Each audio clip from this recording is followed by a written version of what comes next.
ជំរាបសួរថ្ងៃនេះសូមជូនវីដេអូចុះទៅសាលាបឋមសិក្សាបឹងកឆាងជំរាបសួរខ្ញុំជាអ្នកបញ្ចុះសម្លេងចិត្តខ្លាំងណាស់ដែលបានទៅបង្រៀនអំពីអប់រំសុខភាពទៅដល់បងប្អូននៅបឹងកឆាងពីចំណតទូកបឹងកឆាងទៅកាន់សាលាពួកខ្ញុំប្រើរយៈពេលដើរប្រហែលពី5ទៅ8នាទីសិនអត់នេះខ្ញុំគឺជាអ្នកកាន់កាមេរ៉ាហើយខ្ញុំក៏ជាតំណាងសិស្សនៃវិទ្យាល័យបាក់ខ្លងនៅក្នុងគម្រោងសុខភាពនេះផងដែរ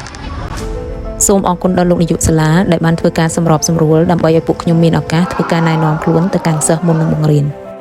ហើយសកម្មភាពបង្រៀនដែលពួកខ្ញុំត្រូវធ្វើមុនគេនោះគឺការបិទនៅវិន័យតាមជាគាត់នេះក៏ជារឿងដែរអូអពុយហូហល់ដល់មកអត់ថាពីគេបានដល់ជឿតែលើពីមុនទៅខ្លួនហាត់ខាអីទេណោះដល់ចូលទៅ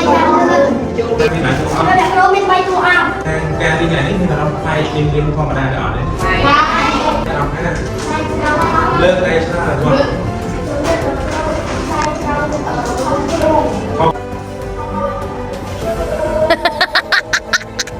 តែដើម្បីសុខភាពនៅមានតែរបស់យើងលើកលោកដើម្បីសុខភាពនៅមានតែរបស់យើងបាទពេលបន្លំមួយតាត់លុបមកដល់ថ្មិញស្លៀកខោអាវហូបបាយពេលបន្លំទៅរៀនឲ្យទៀងពេកជាសរសើរចំពោះបងប្អូនថ្នាក់ទី3ដល់ថ្នាក់ទី6បងប្អូនបានចូលរួមយ៉ាងសកម្មធ្វើឲ្យថ្នាក់រៀនមានភាពសប្បាយរីករាយរោងបាយសម្រាប់ក្មេងពេលចេញលេងប្រព័ន្ធគ្រប់គ្រងទឹករបស់សាលាពួកខ្ញុំទាំងអស់គ្នាក៏បានថតរូបជាអនុស្សាវរីយ៍ក្រោយបង្រៀនរួចសូមអរគុណដល់អ្នកទាំងអស់គ្នាសម្រាប់ការតាមដានវីដេអូនេះ